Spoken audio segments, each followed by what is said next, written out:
Hey everyone, it's that time, the beginning of the month, where we go through and break down some amazing reading materials that you should check out that I have enjoyed from my last month of reading cool and seeing amazing stuff out there where I recommend to you. So let's get into it.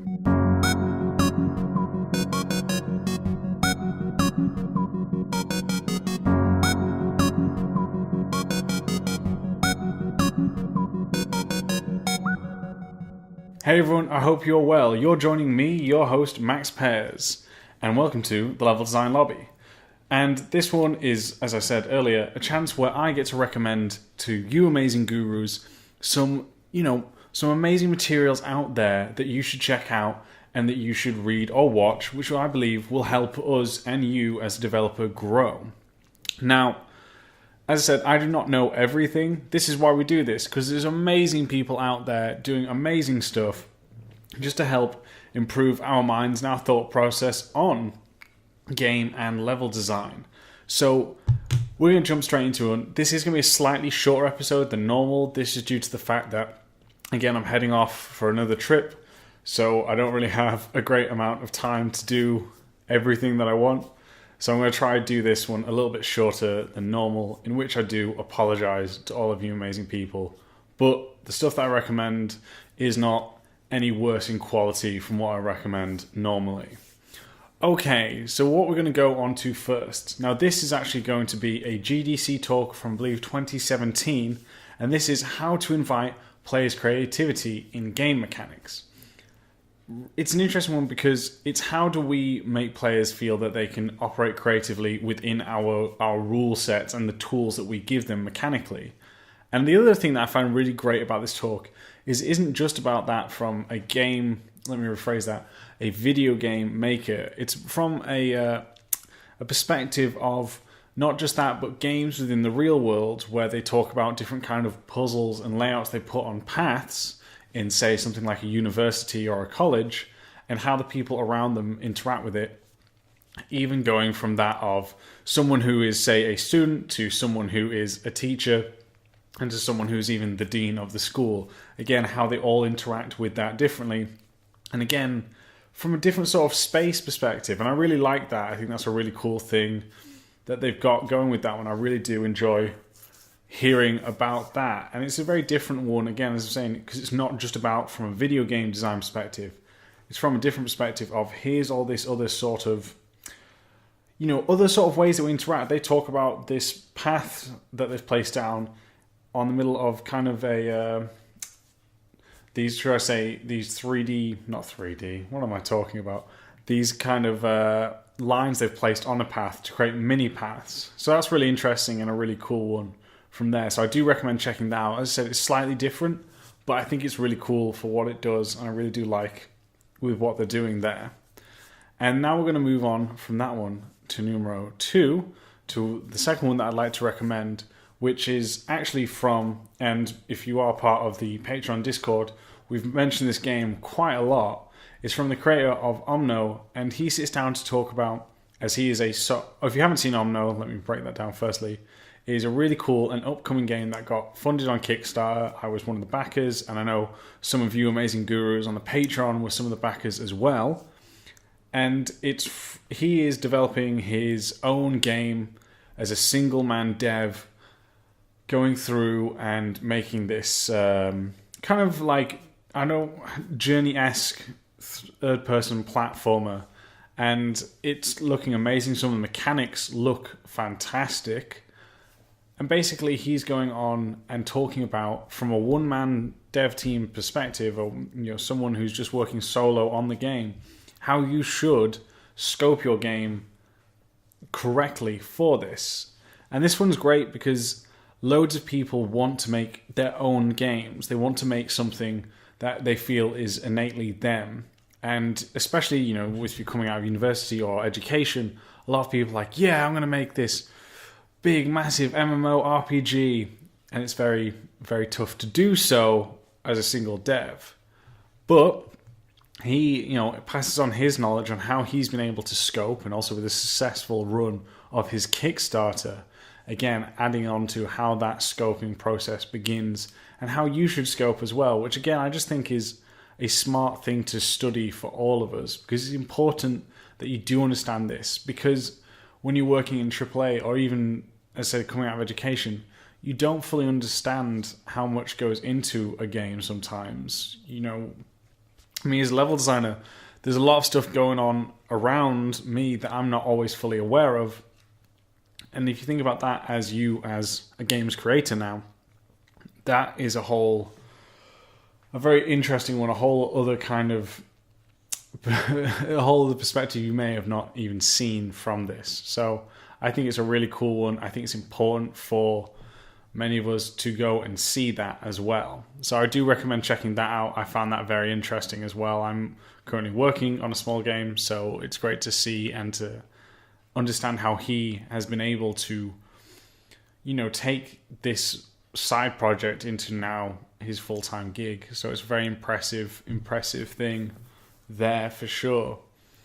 And the third one, and this one was a really cool one as well, it was talking, and it comes from, that's it, Haley. It comes from Haley. It's a blog post on Gamma Sutra. I should have mentioned earlier. All of these will be in the descriptions down below for you to check out.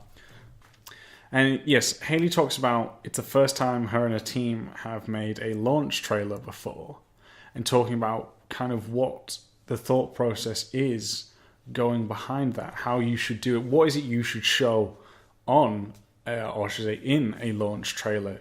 Is this, you know, something that you just show the cutscenes, but does that give away too much of the story? How much gameplay do you need to show? What is it that you're trying to get, you know, to try and get across in terms of genre, game feel, all of that. So yeah, there's quite a lot of interesting things there. And again, I've not worked on a launch trailer, so that's really interesting to me on how, you know, how you do that as an indie team and what kind of things that you need to consider when you are making such, you know, such a trailer as well. So yeah, I think that's really, really cool one there to see. And it was just, again, different perspective of things, and something that, you know, you might find useful one day, if not now, but one day, I think would be a great one for everyone to understand. If you love game and level design as much as we do, then why not consider supporting Level Design Lobby on Patreon? Patreon is a crowdfunding platform that allows people to directly fund the content and creators that they love. From as little as $1 per month, you can help support us in our mission to unite and teach people across the world about the wonderful and unique field of game and level design, and get some great reward perks in return, such as access to the Level Design Lobby community Discord, bi-monthly webinars, level design weekends, and much more. So head on over to patreon.com/Level Design Lobby for more information and to pledge your support today. Finally, we'd just like to say a massive thank you to all our current backers. It's thanks to the generous support of people like you that we are able to grow and can continue to bring you awesome, new and exciting content. So thank you. And now back to our regularly scheduled program. Okay, now we're going to go on to my fourth recommendation, and that is of extra credits. As many of you know, I'm a huge fan of extra credits, and I'm recommending it's called Destiny versus, I don't think it's called Versus, but Destiny and Warframe.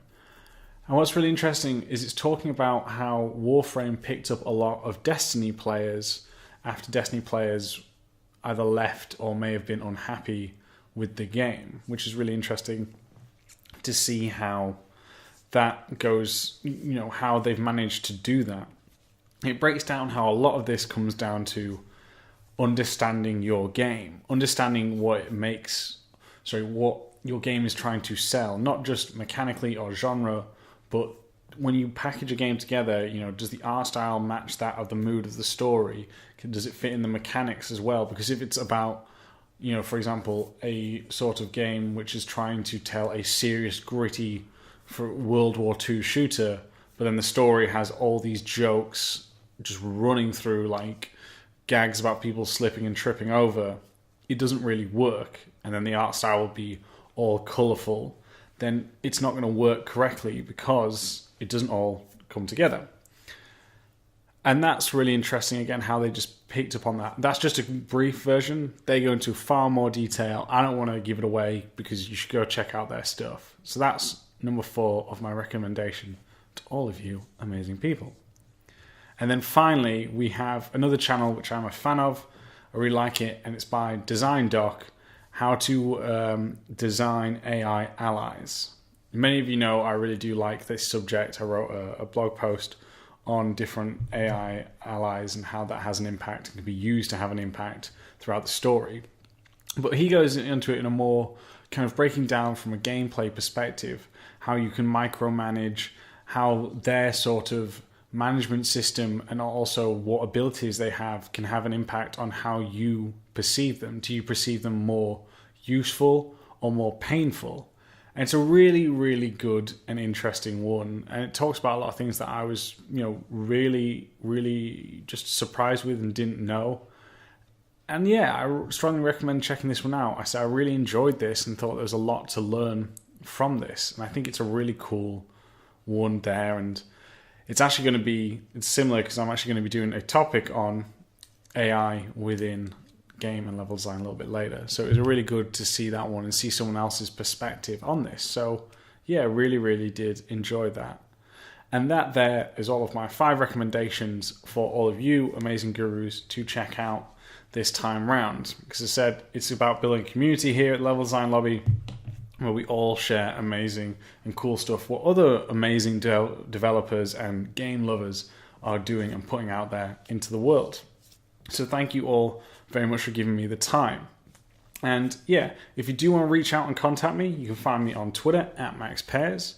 Otherwise, you can email in to the show, leveldesignlobby@gmail.com.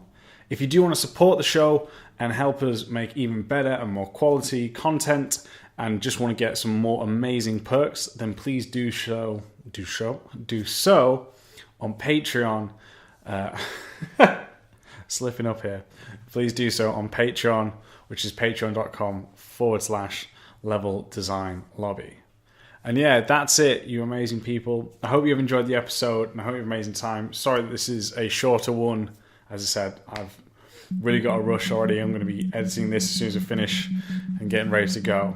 Alright, so everyone take care. I'll catch you all next time. See ya.